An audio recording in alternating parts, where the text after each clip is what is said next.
किसान भाइयों नमस्कार। मैं डॉक्टर एस के पाठक आज के इस कार्यक्रम में आप सभी का मैं स्वागत करता हूं। आप देख रहे हैं हमारे पीछे ये गन्ने की किस्म COPV 95 है और गन्ना शोध परिषद में ये परीक्षण प्लाट है COPV 95 का।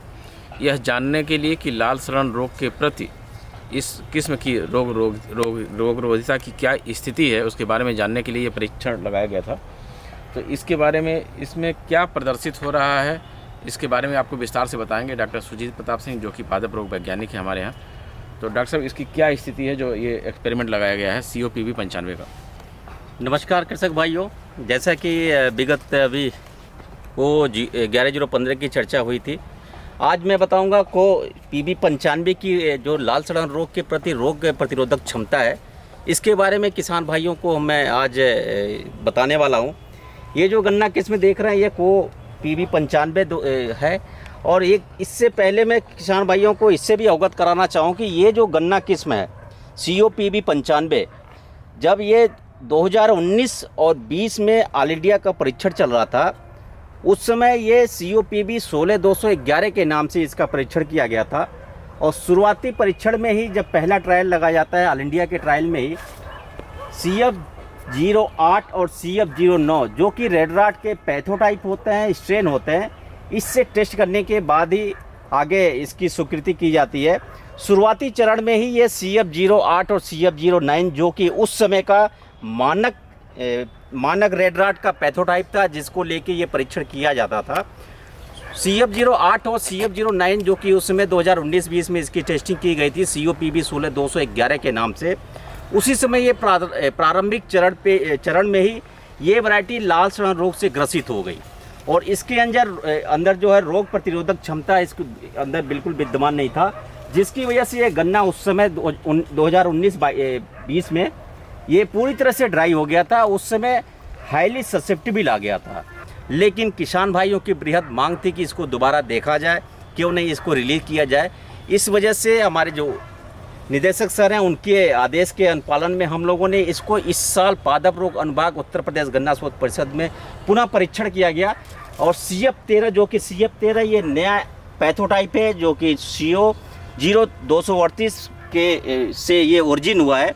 इससे चूँकि ये प्रमुख पैथोटाइप है पूरे उत्तर प्रदेश में, और इस पैथोटाइप से जो भी गन्ना किस्म रोग प्रतिरोधक क्षमता होता है उसमें ज़्यादा होता है, उसको हम आगे इसको रिलीज कर देते हैं। जो रेजिस्टेंट मिलता है उस रेजिस्टेंट के वजह से रेजिस्टेंट के आधार पे वैरायटी को रिलीज किया जाता है। इस CF13 को इसमें इंजेक्शन प्लग मेथड से हमने पहले ही बताया था कि प्लग मेथड से करते हैं। दूसरा नोडल कॉटन स्वैब मेथड होता है जो कि रुई के माध्यम से किया जाता है इसका परीक्षण। ये जो इसमें इंजेक्शन लगाया गया CF13 के फंगस का इंजेक्शन लगाया गया था, और आप देखेंगे ये पूरे लाइन में हमने CF13 का ये इंजेक्शन लगाया है। रेड राट के जो फफूंद हैं इसके अंदर डाला गया था। इसका जो रिजल्ट ये अगस्त महीने में किया गया था, इसका जो रिजल्ट हमें आज के डेट में मैं दिखा रहा हूँ, पूरा का पूरा गन्ना ये ड्राई हो गया है, जो कि CF 238 का जो फंगस है CF13 जिसे हम कह रहे हैं, इस CF13 फंगस की वजह से ये गन्ना पूरी तरह से ये ड्राई हो गया। इसका मतलब कि यदि ये CF13 वाले खेत में जाता है तो निश्चित रूप से यदि आज के परिवेश में रेड राट नहीं आ रहा है तो इसमें रेड राट के आने की संभावना बहुत ही ज़्यादा प्रबल हो जाती है, क्योंकि ये COPV 95 जो गन्ना किस्म है ये CF13 से रोग ये प्रतिरोधक क्षमता इसके अंदर बिल्कुल नहीं है, और आज के डेट में ये रोगग्राही प्रदर्शित हो रही है। इसके साथ ही अगर मैं यहाँ पे एक चीज़ और मैं किसान भाइयों को क्लियर कर देना चाहता हूँ कि अपने यहाँ भी अपने उत्तर प्रदेश में भी जो भी गन्ने की किस्में रिलीज़ की जाती हैं उनकी रोगरोधिता का परीक्षण पहले किया जाता है, इसी प्रकार से जैसे ये COPV 95 का किया गया है। क्यों डॉक्टर साहब? उसी तरीके से किया जाता है, और जब ये देखा जाता है कि उसके बाद कोई वैरायटी नहीं सूख रही है तभी उसको आगे बढ़ाया जाता है। तो कई किसानों के कमेंट सोशल मीडिया पे ऐसे ऊट-पटांग आते हैं। मैं उनको बताना चाहता हूँ कि हम लोगों का मकसद ये है कि आपको सही जानकारी देना। आप स्वतंत्र हैं, आप जो चाहे करें, लेकिन हमारा मकसद है, शोध संस्थान है, सरकार की ये मंशा है, शासन की ये मंशा है कि हम आपको सही चीज़ से अवगत कराएं, और इसी उद्देश्य से ये कार्यक्रम बार बार किया जा रहा है। अब आप देखिए कि ये किस तरीके से ये गन्ना सूख रहा है। इसके बाद कोई शोध संस्थान ये नहीं कहेगा कि आप इस गन्ने को लगाइए, बाकी आपकी मर्जी, आप जैसा चाहें आप स्वतंत्र हैं, लेकिन आप लोगों को ये भी एक बार सोचना पड़ेगा कि जो वैरायटी शुरुआती स्तर पे ही बाहर हो जा रही है, उस वैरायटी को बाहर से लाने वाले लोग कौन हैं, उनको आपको पहचानना पड़ेगा। उनके अपने वेस्टेड इंटरेस्ट हैं, व्यक्तिगत उनके स्वार्थ है, जिसकी वजह से वो बाहर से ला करके और लोगों में बांटते हैं और फिर उसको रिलीज़ कराने के लिए प्रेरित करते हैं। तो ऐसे लोगों को आपको पहचानना पड़ेगा और ऐसे लोगों को आपको पहचान करके उनको खारिज करना पड़ेगा कि वो सही चीज़ से आपको अवगत नहीं करा रहे हैं। डॉक्टर साहब आगे। यद्यपि हम पूरे ये पादप रोग अनुभाग का ये ट्रायल है और इसमें हजारों गन्ना की संततियाँ हैं जो कि प्रारंभिक चरण में रेड राट के प्रति रोग रोधिता की जांच की जाती है। जो उसमें रोग ग्राही हो जाती है उसे हम डिस्कार्ड करके हटा देते हैं। यद्यपि अभी किसान भाइयों का कमेंट था कि अपने क्षेत्रों पे भी, अपने गन्ना शोध संस्थान के प्रक्षेत्र पे भी इसको देखा जाए। इसी परिप्रेक्ष्य में मैं बता रहा हूँ सारे कृषक भाइयों को, हजारों गन्ना संततियों का टेस्ट किया जाता है। यद्यपि बहुत सारी ऐसी संततियाँ होती है जो कि 238 के बिल्कुल एट पार होती हैं, उतना ही गन्ने की मोटाई होती है, उसमें चीनी भी पर्याप्त होता है, लेकिन उस मोटाई वाले गन्ने में जिसमें चीनी भी पर्याप्त होता है, CF13 से रोग ग्राहिता की वजह से उसे आगे कृषक हित में रिलीज नहीं कराया जाता है। यही कारण है कि CF13 से जो रोग ग्राही हो जाता है उसे डिस्कार्ड कर दिया जाता है प्रारंभिक चरण पे। और ये वैरायटी भी 2019-20 में इसको डिस्कार्ड इसीलिए किया गया था। गन्ने की मोटाई ठीक है, गन्ने की चीनी भी ठीक ठाक है, लेकिन इसमें रेड राट के प्रति रोग ग्राहिता की वजह से, जो कि उस समय का CF08 और CF09 मानक प्रभेद था, और इसकी वजह तो रही रिजल्ट प्लग मेथड का, जो कि प्रथम मेथड होता है, साइंटिफिक मेथड होता है किसी भी वैरायटी के लाल सड़न रोग के रोग रोधिता की जांच की। इसके साथ ही एक और मेथड होता है, उस मेथड से भी इसको टेस्ट किया गया और इसमें गांठों पे फफूंद के साथ, रुई के साथ उसे भिगो लेते हैं और ये CF13 का ही है। आप देखोगे गांठों पे ये सफ़ेद रुई लगाया गया है और इसका जो मेथड का नाम होता है नोडल कॉटन स्वयं मेथड। इस मेथड से भी इस गन्ना किस्म COPB 95 पूरी तरह से ग्राहिता इसमें शो कर रहा है, पूरी तरह से ये ससेप्टिबल हो चुका है। देखो आप, पूरी तरह से ये गन्ना रेड राट से संक्रमित होने की वजह से बड़ी आसानी से टूट के अलग हो गया और इसके अंदर पूरे रेड राट के फफूंद फैल गए हैं।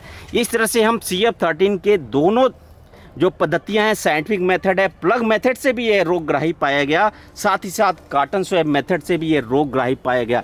इसके विपरीत CF08 जो कि पुराना पैथोटाइप है रेड राट का, उससे भी इसको टेस्ट किया गया कि क्या उससे भी इससे रोग रोधिता ग्राही शो कर रहा है या इसमें रेजिस्टेंट पावर है। तो आप यहाँ पे रिजल्ट देखें, COPB को CF08 जो कि पुराना रेड राट का पैथोटाइप है और 2019-20 में ऑलरेडी टेस्ट किया गया था, उस समय भी ये गन्ना केस में रोगग्राही पाया गया था।